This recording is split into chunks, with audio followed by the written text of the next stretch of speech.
أعوذ بالله من الشيطان الرجيم. بسم الله الرحمن الرحيم. الله لا إله إلا هو الحي القيوم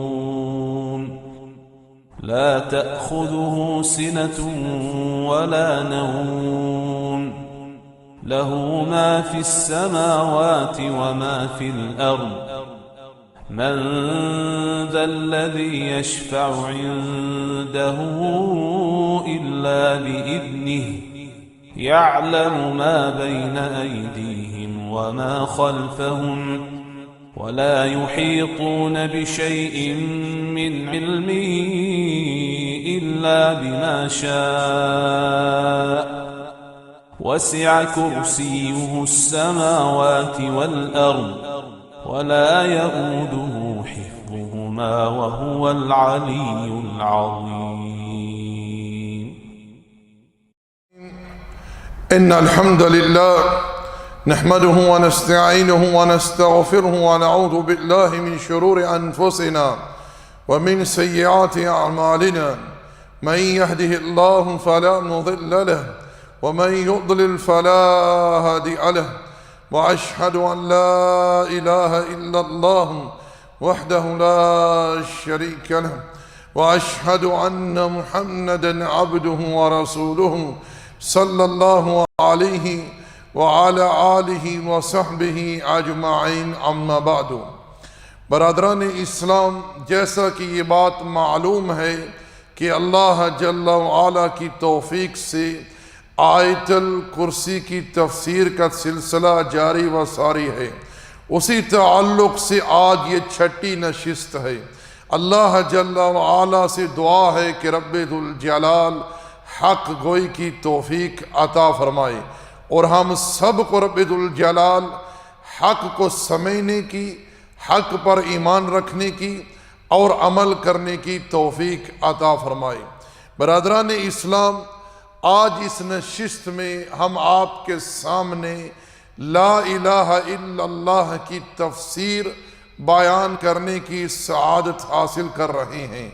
اللہ جل وعلا نے آیت الکرسی کی ابتدا میں ارشاد فرمایا، اللہ لا الہ الا ہو، اللہ ہی معبود حق ہے جس کے سوا کوئی معبود نہیں. رب ذوالجلال اس کائنات کا الہ ہے، اس کائنات کا معبود ہے، معبود برحق ہے، اس کے سوا کوئی معبود نہیں. وہی جل وعلا ہر قسم کی عبادت کا مستحق ہے. کلمہ توحید لا الہ الا اللہ اسلام کی جان ہے، اسلام کی روح ہے، اسلام کی اساس ہے، اسلام کی بنیاد ہے. نبی علیہ السلام نے ارشاد فرمایا، فَإِنَّ اللَّهَ حَرَّمَ عَلَى النَّارِ مَنْ قَالَ لَا إِلَهَ إِلَّا اللَّهِ يَبْتَغِي بِذَلِكَ وَجْهَ اللَّهِ. اللہ نے ایسے شخص کو جہنم کی آگ پر حرام ٹھہرا دیا ہے جس نے لا الہ الا اللہ کا اقرار کیا. کس لیے؟ اللہ کی خوشنودی کے لیے، یعنی مکمل صدق، اخلاص اور یقین کے ساتھ. صحیح مسلم میں جناب اسامہ ابن زید رضی اللہ تعالی عنہما سے مروی حدیث، جس میں وہ بیان کرتے ہیں کہ ایک معرکے میں میرا سامنا ایک ایسے مشرک سے ہوا جس کو جب مارنے کے لیے میں نے اپنا ہتھیار بلند کیا تو اس نے کلمہ توحید لا الہ الا اللہ کا اقرار کر لیا. اسامہ ابن زید کہتے ہیں کہ میں نے پھر بھی اسے قتل کر ڈالا. یہ بات ان کے دل میں جی میں ٹھہری. وہ آئے اللہ کے رسول کے پاس اور اس بات کا تذکرہ کیا. نبی علیہ السلام نے ارشاد فرمایا، اقال لا الہ الا اللہ وقتلتہ، اسامہ اس نے لا الہ الا اللہ کہا اور پھر بھی تو نے اسے قتل کر ڈالا. اسامہ ابن زید کہتے ہیں کہ نبی علیہ السلام بار بار اس بات کو تکراراً و مراراً ارشاد فرما رہے تھے اور آپ فرما رہے تھے، کل وہ قیامت کے دن رب ذوالجلال کی بارگاہ میں آئے گا اسامہ تو کیا جواب دے گا؟ اسامہ کہتے ہیں کہ یہ سن کر میرے دل میں خیال اٹھا کہ میں آج کے دن اسلام لاتا اتنا بڑا گناہ مجھ سے سرزد نہ ہوتا۔ اسی طرح ایک یہودی لڑکا نبی علیہ السلام کی خدمت کیا کرتا تھا، اچانک وہ بیمار ہو گیا، اللہ کے رسول نے اسے غائب پایا، آپ اس کی عیادت کے لیے تشریف لے گئے، اور یہ آپ کا اخلاق ہے، آپ کا اسوہ ہے صلی اللہ علیہ وسلم کا۔ آپ اس کی عیادت کے لیے گئے، دیکھا کہ وہ زندگی اور موت کی کشمکش میں ہے۔ اللہ کے پیغمبر نے صلی اللہ علیہ وسلم فوری طور پر اس کے سامنے کلمہ توحید لا الہ الا اللہ کی دعوت کو پیش کر دیا۔ اس بچے نے اپنے باپ کی طرف دیکھا، گویا کہ وہ باپ سے اجازت طلب کر رہا ہے۔ اس کے باپ نے کہا کہ ابو القاسم صلی اللہ علیہ وسلم کی بات مان لے، چنانچہ اس نے مرنے سے پہلے کلمہ توحید لا الہ الا اللہ کا اقرار کر لیا۔ نبی علیہ السلام جب وہاں سے نکلے تو آپ کا چہرہ خوشی سے کھلا ہوا تھا، اور آپ فرما رہے تھے الحمدللہ الذی انقذہ من النار، تعریف اس اللہ کے لیے جس نے اس بچے کو جہنم کی آگ سے بچا لیا ہے۔ تو پیارے بھائیو، کلمہ توحید لا الہ الا اللہ یاد رکھیں جنت میں جانے کی ضمانت ہے۔ لا الہ الا اللہ جہنم کی آگ سے نجات کی ضمانت ہے۔ لا الہ الا اللہ انسان کے خون، مال اور اس کی عزت کی حفاظت کا ضامن ہے۔ میرے بھائیو، میرے دوستو، آج کثیر تعداد اہل اسلام کی جو گمراہی کا شکار ہے، شرک کی دلدل میں پھنسی ہوئی ہے، اس کی بنیادی، اس کی اساسی وجہ کیا ہے کہ مسلمانوں کی کثیر تعداد لا الہ الا اللہ کا جو مقام ہے، لا الہ الا اللہ کی جو شان ہے، لا الہ الا اللہ کی جو عظمت ہے، لا الہ الا اللہ کی جو حقیقت ہے، لا الہ الا اللہ کا جو مفہوم ہے، لا الہ الا اللہ کی جو تفسیر ہے، اس سے بالکل بے خبر ہے، بالکل آشنا نہیں ہے، جاہل ہیں۔ اللہ المستعان۔ معزز دوستو، آئیے اب اس کلمہ توحید لا الہ الا اللہ کی تفسیر کی طرف۔ یہ کلمہ توحید لا الہ الا اللہ جس کا آغاز ہوتا ہے سب سے پہلے کلمہ لا کے ساتھ، انکار۔ سب سے پہلے انسان انکار کرتا ہے، نفی کرتا ہے، کفر کرتا ہے من دون اللہ، ہر شے کی الوہیت کے ساتھ، ہر کسی کی عبادت کے ساتھ۔ کوئی الوہیت کا حقدار نہیں، کوئی عبادت کے لائق نہیں ما سوا اللہ جل وعلا کی۔ اللہ ہی معبود برحق ہے، وہی عبادت کے لائق ہے، اس کے سوا کوئی معبود حق نہیں۔ سب کے سب معبودان باطلہ ہیں، جو بن گیا یا جسے بنا دیا گیا، ان سب کا معبود ہونا معبودان باطلہ ہے۔ میرے بھائیو، میں یہاں تھوڑی سی تفصیل چاہتا ہوں۔ کلمہ الالہ بمعنی معبود، ہمارے ہاں اکثر لوگ یہ سمجھتے ہیں کہ قرآن و سنت میں اللہ جل وعلا نے جو سابقہ، اقوام سابقہ کے جو الہ، جو معبودان باطلہ ذکر کیے ہیں، اس سے مراد فقط پتھر کے بت ہیں، اصنام ہیں۔ نہیں میرے بھائیو، حقائق ان باتوں سے بہت دور ہیں۔ میں نے گزشتہ نشست میں آپ لوگوں کے سامنے قوم نوح کے تعلق سے بیان کیا اور بتلایا کہ رب ذوالجلال نے ان کے متعلق کیا ارشاد فرمایا، وَقَالُوا لَا تَذَرُنَّ آلِهَتَكُمْ۔ قوم کے چودھریوں نے دیگر لوگوں سے کہا کہ اپنے الہ جو تمہارے معبود ہیں ان کو نہ چھوڑنا۔ پھر ان پانچوں کا تذکرہ بھی آگے ہے کہ ان پانچ کو نہ چھوڑنا۔ اور میں نے یہ بھی بتلایا کہ ابن عباس رضی اللہ تعالی عنہما فرماتے ہیں، اس آیت کی تفسیر میں صحیح بخاری میں ان کا قول موجود ہے کہ یہ پانچوں کے پانچ قوم نوح کے صالحین بزرگ تھے۔ بات ہے میرے، تو پتہ کیا چلا، ان کے جو الہ تھے، ان کافر قوموں کے جو الہ تھے، جو معبودان باطلہ تھے، وہ صالحین کے تصور میں بت بنائے گئے تھے۔ اسی طرح سورہ نجم میں اللہ جل وعلا نے اہل مکہ کے 3 مشہور کا تذکرہ کیا ہے۔ کس کا؟ لات، منات اور عزا کا۔ اور میں نے یہ بتلایا کہ لات کے بارے میں ابن عباس کہتے ہیں صحیح بخاری میں سورہ نجم کی آیت کی تفسیر میں کہ یہ ایک نیک انسان تھا، یہ ایک نیک انسان تھا۔ اسی طرح دوستو یاد رکھیں، وہ لوگ اقوام سابقہ جنات کی عبادت کرتے تھے، ملائکہ کو پکارتے تھے۔ پاس میرے رب ذوالجلال نے قرآن مجید میں ارشاد فرمایا وَيَوْمَ يَحْشُرُهُمْ جَمِيعًا ثُمَّ يَقُولُ لِلْمَلَائِكَةِ أَهَؤُلَاءِ إِيَّاكُمْ كَانُوا يَعْبُدُونَ قَالُوا سُبْحَانَكَ أَنْتَ وَلِيُّنَا مِن دُونِهِمْ بَلْ كَانُوا يَعْبُدُونَ الْجِنَّ أَكْثَرُهُمْ بِهِم مُؤْمِنُونَ۔ اس روز یعنی قیامت کے دن جب سب کو محشر میں اکٹھا کیا جائے گا، ہم پوچھیں گے ملائکہ سے، اے ہمارے ملائکہ، اے فرشتوں، کیا یہ تمہاری عبادت کرتے تھے؟ ملائکہ کہیں گے اللہ تو پاک ہے، تو ہمارا کارساز ہے ان کے سوا، تو ہمارا خالق و مالک ہے۔ یہ تو جنوں کی عبادت کرتے تھے، یہ تو جنوں کی عبادت کرتے تھے، اور اکثر ان پر ایمان رکھتے تھے، اکثر ان پر ایمان رکھتے تھے۔ آپ لوگ جانتے ہیں جنات کی عبادت سے یہاں کیا مراد ہے؟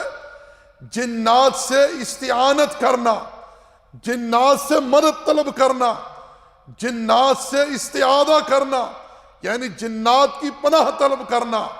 زمانہ جاہلیت میں اگر کفار کا کوئی قافلہ کسی وادی میں، کسی جنگل میں پڑاؤ ڈالتا تو وہاں وہ کیا کہتے کہ ہم اس وادی کا، اس جنگل کا جو سردار رئیس جن ہے اس کی پناہ میں آتے ہیں۔ کس چیز کے؟ یہاں کے جو شریر جنات ہیں ان کے شر سے بچنے کے لیے اس رئیس جن کی ہم پناہ طلب کرتے ہیں۔ اللہ جل وعلا نے سورہ جن میں جنات کے متعلق ارشاد فرمایا کہ جب وہ اسلام لے آئے تو انہوں نے کہا وَأَنَّهُ كَانَ رِجَالٌ مِّنَ الْإِنسِ يَعُوذُونَ بِرِجَالٍ مِّنَ الْجِنِّ فَزَادُهُمْ رَهَقًا، کہ انسانوں میں کچھ ایسے مرد تھے جو جنات کی پناہ طلب کیا کرتے تھے، اور یہ بات جنات کی سرکشی کو اور بڑھا دیتی۔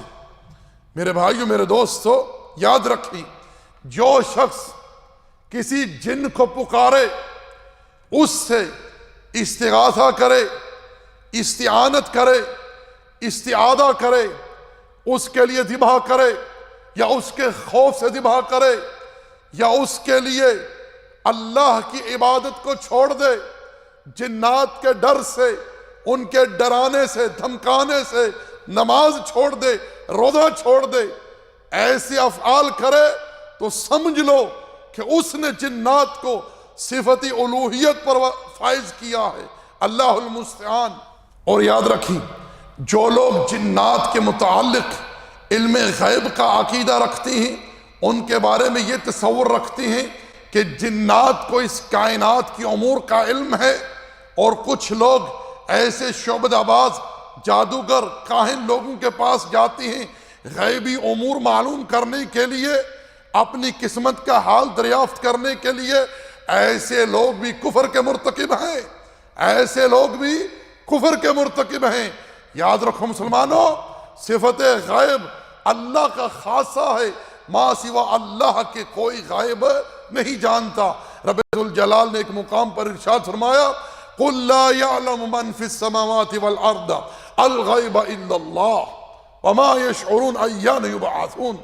پیارے حبیب علیہ السلام اعلان کر دیجئے، کہہ دیجئے کہ نہ کوئی آسمانوں میں، نہ کوئی زمین میں، ما سوا اللہ کے کوئی غائب نہیں جانتا۔ کوئی بندہ اس آیت کو سننے کے بعد کسی مخلوق کے لیے علم غائب ثابت کرے، ایسا انسان کافر ہو جاتا ہے اللہ کے قرآن کے ساتھ۔ پاس میرے اللہ فرماتے ان کو تو یہ بھی پتہ نہیں کہ ان کو کب ان کی قبروں سے اٹھایا جائے گا۔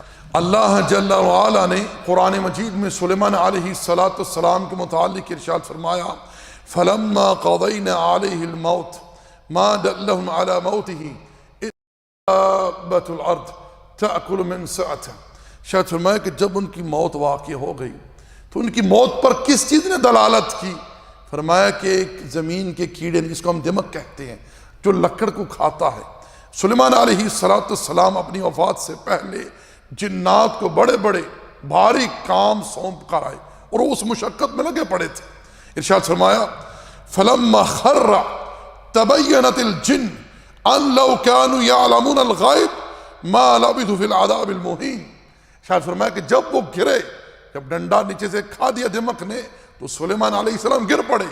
پھر جنات پر یہ بات کھلی کہ اگر ہمیں غیب کا علم ہوتا تو ہم اتنے رسوا کن عذاب میں جو مبتلا تھے، جو بڑا بھاری عذاب تھا جو ہم کام کر رہے تھے، اس میں اتنی دیر ہم مبتلا نہ رہتے۔ تو یہ آیات کیا دلالت کرتی ہیں کہ جنات کے پاس کوئی غیب کی خبریں نہیں، کوئی غیب کا علم نہیں، غیب جاننے والا ایک اللہ ہے۔ تو میرے بھائیو میرے دوستو، وہ لوگ جنات کی عبادت کرتے تھے، جنات کو پکارتے تھے، جنات سے استعاذہ کرتے تھے، استعانت کرتے تھے، اس طرح جو ہمارے سامنے یہ نصوص بیان کر رہے ہیں، تو وہ جنات کو الہ جو ہے سمجھتے تھے۔ اسی طرح میرے بھائیوں اس بات کو بھی اپنے ذہن میں رکھیے کہ جن لوگوں نے انبیاء علیہم السلام کی شان میں غلو کیا، انہیں ان کے مقام سے آگے بڑھایا، انہیں صفات الہی سے متصف کیا، تو اللہ جل وعلا نے قرآن مجید میں ایسے لوگوں کی بابت بھی ارشاد فرمایا کہ انہوں نے اللہ کو چھوڑ کر ان انبیاء کو اپنا الہ، اپنا معبود بنا لیا۔ جیسا کہ اللہ جل وعلا نے عیسیٰ علیہ السلام کی بابت ارشاد فرمایا وَإِذْ قَالَ اللَّهُ يَا عِيسَى ابْنَ مَرْيَمَ أَأَنْتَ قُلْتَ لِلنَّاسِ اتَّخِذُونِي وَأُمِّيَ إِلَٰهَيْنِ مِن دُونِ اللَّهِ۔ عیسیٰ علیہ السلام سے قیامت کے دن رب ذوالجلال فرمائے گا اے عیسیٰ، کیا تو نے ان عیسائیوں سے کہا تھا کہ تجھے اور تیری ماں کو اللہ کو چھوڑ کر الہ بنا لے؟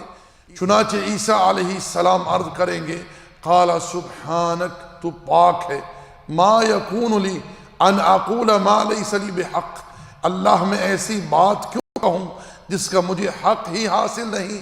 ان کنت قلتہ فقد علمت، اے اللہ اگر میں نے یہ بات کہی ہے تو خوب جاننے والا ہے۔ تعلم ما فی نفسی ولا اعلم ما فی نفسک، اللہ میرے جی میں جو ہے وہ تو سب جانتا ہے، مگر جو تیرے جی میں ہے وہ میں نہیں جانتا۔ انک انت علام الغیوب، بے شک تو ہی غیب کا جاننے والا ہے سبحانہ وتعالی۔ تو میرے بھائیو یہ آیت اس چیز پر دلالت کر رہی ہے کہ جن لوگوں نے انبیاء کی شان میں غلو کیا، اللہ تعالیٰ نے ایسے لوگوں کی بابت ارشاد فرمایا کہ انہوں نے اللہ کو چھوڑ کر ان انبیاء کو اپنا الہ بنایا۔ یاد رکھیں انبیاء، اتقیاء، صلحاء، شہداء، صالحین یہ اس بات سے بالکل ایگری نہیں، اس بات کی انہوں نے کسی کو اجازت نہیں دی، کسی کو حکم نہیں دیا، اور نہ ہی اس چیز کو پسند کیا کہ اللہ کو چھوڑ کر ان کو مقامی الوہیت پر فائز کیا جائے یا ان کے لیے کسی قسم کی عبادت سر انجام دی جائے۔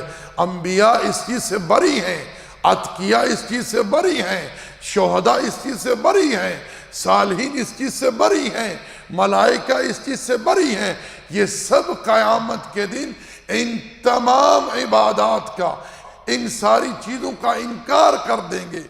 اسی طرح میرے بھائیوں یاد رکھیں جن لوگوں نے علماء کو، مشائخ کو وہ حق دیا جو حق رب ذوالجلال کا ہے، یعنی حلت اور حرمت کا حق، تو اللہ نے ایسے لوگوں کی بابت بھی ارشاد فرمایا کہ انہوں نے اللہ کو چھوڑ کر اپنے علماء کو، اپنے مشائخ کو اپنا الہ، اپنا رب بنا لیا۔ جیسا کہ اللہ جل وعلا نے سورہ توبہ میں ارشاد فرمایا اتخذوا احبارهم ورهبانهم اربابا من دون الله والمسيح ابن مريم وما امروا الا ليعبدوا الها واحدا لا الہ الا هو سبحانہ عما یشرکون۔ ارشاد فرمایا کہ انہوں نے اپنے علماء کو، مشائخ کو، اللہ کو چھوڑ کر اپنا رب بنا لیا، اور مسیح علیہ السلام کو، حالانکہ انہوں نے لوگوں کو اسی بات کا حکم دیا کہ لوگوں ایک اللہ کی عبادت کرو، وہی عبادت کا مستحق ہے، وہی معبود حق ہے، اس کے سوا کوئی معبود نہیں، اور وہ ہر قسم کے شرک سے جل وعلا بالکل پاک ہے، تقدس و تعالی۔ معزز دوستو، آپ لوگوں کو علم ہونا چاہیے، سورہ توبہ کی اس آیت کی تفسیر میں عدی ابن حاتم رضی اللہ تعالی عنہ کے تعلق سے ایک حدیث مروی ہے۔ وہ بیان کرتے ہیں کہ جب یہ آیت نازل ہوئی تو میں نے اللہ کے رسول سے دریافت کیا، اے اللہ کے پیغمبر، میں پہلے نصرانی تھا، ہم اپنے علماء کو، مشائخ کو اپنا رب نہیں کہتے تھے۔ اللہ کے رسول نے ارشاد فرمایا کہ جس چیز کو تمہارے علماء، تمہارے مشائخ حلال ٹھہراتے تھے اس کو تم حلال سمجھتے تھے؟ کہا سمجھتے تھے۔ فرمایا کہ جس چیز کو تمہارے علماء حرام ٹھہراتے تھے اس کو تم حرام سمجھتے تھے؟ عرض کیا سمجھتے تھے۔ فرمایا کہ یہی مقصود ہے رب ذوالجلال کا کہ انہوں نے اللہ کو چھوڑ کر اپنے علماء کو، اپنے مشائخ کو رب بنا لیا۔ میرے بھائیوں، میرے دوستو، یاد رکھیں، جو حلت اور حرمت کا حق مخلوق کو دے دے گویا اس نے اسے الوہیت پر فائز کر دیا۔ حلت اور حرمت کا حق ایک اللہ کو ہے۔ اللہ جس چیز کو چاہتا ہے، جب چاہتا ہے، جیسے چاہتا ہے حلال ٹھہراتا ہے، جب چاہتا ہے حرام ٹھہراتا ہے۔ یہ حق اللہ کے سوا کسی کو نہیں۔ البتہ اللہ کے پیغمبر اگر کسی چیز کو حرام ٹھہراتے ہیں یا حلال ٹھہراتے ہیں، وہ بھی اللہ کے اذن سے، اللہ کے حکم سے، اللہ کی وحی کے ذریعے، نہ کہ اپنی چاہت سے، اپنی مشیت سے۔ ایک مرتبہ نبی علیہ السلام نے یہ کہہ دیا کہ میں آج کے بعد شہد نہیں کھاؤں گا۔ اللہ جل وعلا نے قرآن اتار دیا، یا ایہا النبی لم تحرم ما احل اللہ لک، اے میرے پیغمبر آپ اس چیز کو اپنے اوپر کیوں حرام ٹھہراتے ہو جسے اللہ نے آپ کے لیے حلال کیا ہے؟ تو یاد رکھیں، حلت اور حرمت کا حق صرف ایک اللہ کا ہے۔ جو یہ حق کسی مخلوق کو دے گویا کہ اس نے اسے الوہیت کی صفات پر فائز کیا۔ اسی طرح میرے بھائیو یاد رکھیں، جو لوگ درختوں کو متبرک سمجھتے ہیں، بطور تبرک کے درختوں کے نیچے بیٹھتے ہیں، درختوں کے بارے میں یہ عقیدہ رکھتے ہیں کہ کچھ درخت ایسے ہیں جو نفع یا نقصان کا اختیار رکھتے ہیں، ایسے لوگوں کے بارے میں بھی کتاب و سنت میں یہ نصوص آئے ہیں کہ یہ لوگ اللہ کو چھوڑ کر درختوں کو اپنا معبود، اپنا الہ سمجھتے ہیں۔ جیسے کہ جامع ترمذی اور دیگر کتب کے اندر یہ حدیث وارد ہوئی ہے۔ ابو واقد لیثی رضی اللہ تعالی عنہ بیان کرتے ہیں کہ فتح مکہ کے بعد ہم نبی علیہ السلام کے ساتھ وادی حنین کی طرف جا رہے تھے، کیونکہ رسول اللہ صلی اللہ علیہ وسلم نے جب مکے کو فتح کیا تو اس کے فوری طور کے بعد آپ علیہ السلام نے حنین کو فتح کرنے کا ارادہ فرمایا۔ اس وقت بہت سارے عرب قبائل جو اپنے اسلام کو مؤخر کیے ہوئے تھے فتح مکہ کے ساتھ، جب مکہ فتح ہوا تو وہ جوک در جوک اسلام میں داخل ہوئے۔ ابھی تک ان کی اسلامی تربیت نہیں ہوئی تھی، ایمان ان کے دلوں میں پختہ نہیں ہوا تھا، کیونکہ نبی صلی اللہ علیہ وسلم نے فتح مکہ کے بعد فوری طور پر حنین کی طرف رخ کر لیا۔ ابو واقد بیان کرتے ہیں کہ ہم نبی علیہ السلام کے ساتھ جا رہے تھے وادی حنین کی طرف، راستے میں ایک بیری کا درخت آیا۔ یہ بیری کا درخت دراصل مشرکین کا تھا، جس کا نام تھا ذات انوات، جس کا نام تھا ذات انوات۔ مشرکین اس بیری کے درخت کے نیچے بیٹھتے تھے، اپنے ہتھیار لٹکاتے تھے، اور ان کی یہ بدعقیدگی تھی کہ جو بندہ اس درخت کے نیچے بیٹھے یا ہتھیار اس درخت کے ساتھ لٹکائے گے، وہ ہر معرکے میں، ہر میدان میں فتح حاصل کریں گے۔ چنانچہ ابو واقد کہتے ہیں کہ ہمارا بھی اسلام نیا نیا تھا، کچھ لوگوں نے یہ فرمائش کر دی کہ اللہ کے رسول علیہ السلام ایسا کوئی ذات انوات ہمارے لیے بھی مقرر کر دیجئے جس کے ساتھ ہم اپنے ہتھیار لٹکائیں یا جس کے نیچے ہم بطور تبرک کے بیٹھا کریں۔ جب رسول اللہ صلی اللہ علیہ وسلم نے یہ بات سنی تو ارشاد فرمایا، اللہ اکبر انہا سنن، یہ تو پہلی قوموں کے طریقے ہیں، تم نے تو وہ مطالبہ کیا ہے، وہ ڈیمانڈ کی ہے، وہ بات کی ہے جو اصحاب موسیٰ نے موسیٰ سے کی، کیا اجعل لنا الہا کما لہم آلہہ، موسیٰ ہمارے لیے بھی کوئی الہ، کوئی معبود مقرر کر دو جیسے ان کے الہ ہیں۔ وہاں قوم نے بتوں کا مطالبہ کیا کہ ایسے ہمارے بھی الہ مقرر کر دو، اور یہاں قوم نے درخت کا مطالبہ کیا کہ کوئی درخت کو بطور تبرک کے ہمارے لیے مقرر کر دیا جائے، مگر اللہ کے رسول نے درختوں کو متبرک سمجھنے والوں کی تشبیہ کس کے ساتھ دی؟ بتوں کو پوجنے والوں کے ساتھ۔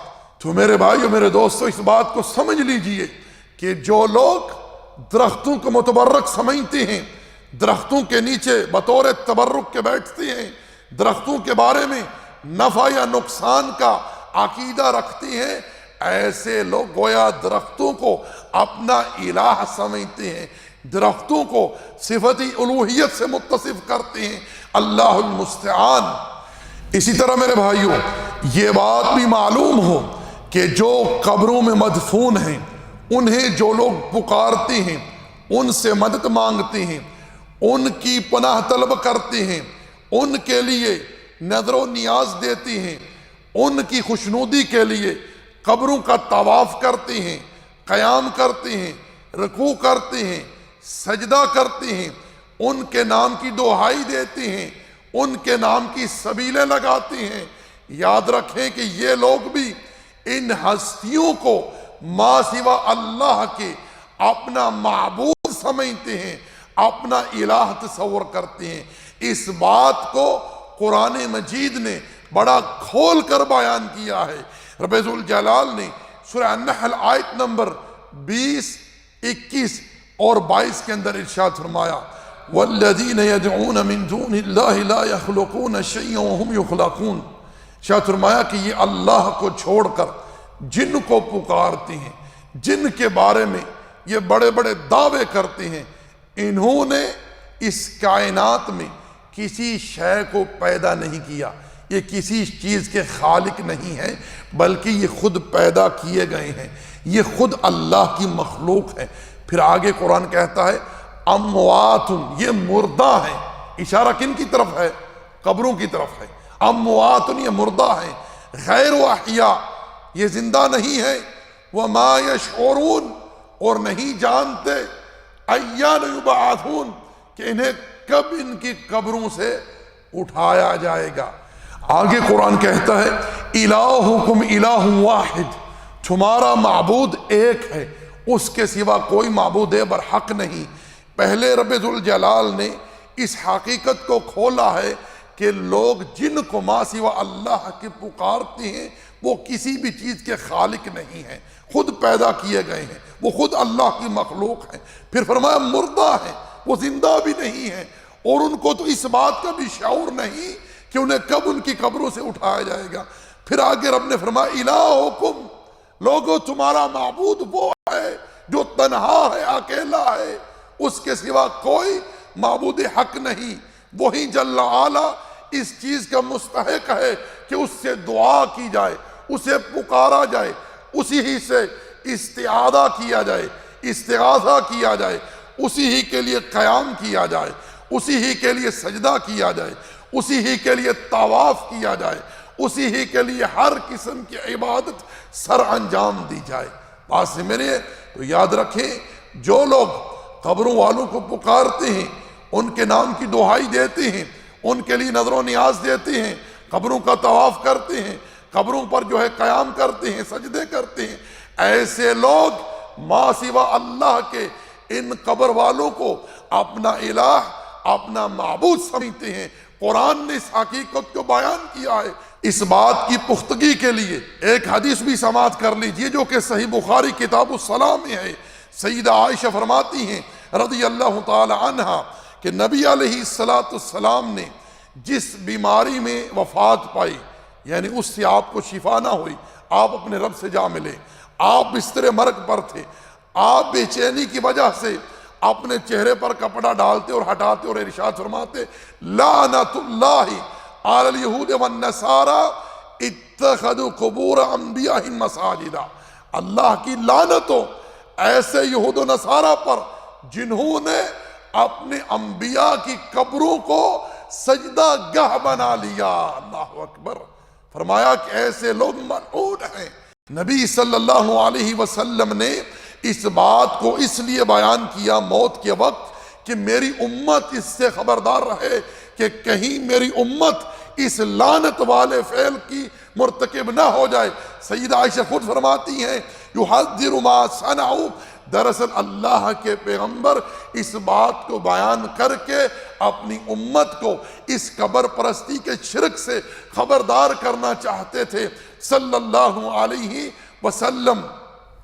اسی طرح میرے بھائیوں یاد رکھیں، جو بندہ علم رکھتے ہوئے عمل نہیں کرتا، اپنی خواہشات نفس کو اللہ کی وحی پر مقدم جانتا ہے، اللہ کے احکامات، اللہ کی عبادات، اللہ کی فرمانبرداری پر اپنی خواہش کو، اپنے نفس کو ہر معاملے میں مقدم رکھتا ہے، اللہ جل وعلا نے ارشاد فرمایا افرأیت من اتخذ الہہ ہوا واضلہ اللہ علی علم وختم علی سمعہ وقلبہ وجعل علی بصرہ غشاوہ فمن یہدیہ من بعد اللہ افلا تذکرون۔ ارشاد فرمایا کیا تو نے ایسے شخص کو نہیں دیکھا کہ جس نے اپنی خواہش کو اپنا معبود بنا لیا، اس کے پاس علم ہونے کے باوجود اللہ نے اسے گمراہ کر دیا، اس کے دل پر، اس کے کانوں پر مہر لگا دی اور اس کی آنکھوں کے سامنے پردہ ہے، اللہ کے سوا کون اسے ہدایت دے گا؟ ارشاد فرمایا کیا تم سمجھتے نہیں، تم نصیحت حاصل نہیں کرتے؟ اس لیے میرے بھائیو یاد رکھیں، جو شخص علم ہونے کے باوجود، سیکھنے کے باوجود اپنے علم پر عمل نہیں کرتا، اپنی خواہشات نفس کو اللہ کی وحی پر مقدم رکھتا ہے، اللہ کے احکامات پر مقدم جانتا ہے، اللہ رب ذوالجلال کی فرمانبرداری سے منہ موڑتا ہے، ایسے ہی شخص کے بارے میں یہاں ذکر ہوا ہے کہ ایسے شخص نے اپنی خواہش کو، اپنے نفس کو اپنا معبود بنا لیا ہے، اسأل اللہ العافیہ والسلام۔ اسی طرح میرے بھائیوں بنی اسرائیل نے بچھڑے کو پوجا، اللہ نے قرآن میں ارشاد فرمایا کہ انہوں نے اللہ کو چھوڑ کر اس بچھڑے کو اپنا الہ بنا لیا۔ آج اگر کوئی قوم کسی جانور کو پوجتی ہے، چاہے وہ گائے ہو یا گھوڑا ہو، یہ لوگ اللہ کو چھوڑ کر گھوڑے کو یا گائے کو اپنا الہ سمجھتے ہیں۔ اسی طرح جو سورج کو سجدہ کریں، یہ سورج کو اپنا الہ مانتے ہیں، جو ستاروں کے بارے میں نفع یا نقصان کا عقیدہ رکھیں، یہ لوگ ستاروں کو اپنا الہ مانتے ہیں۔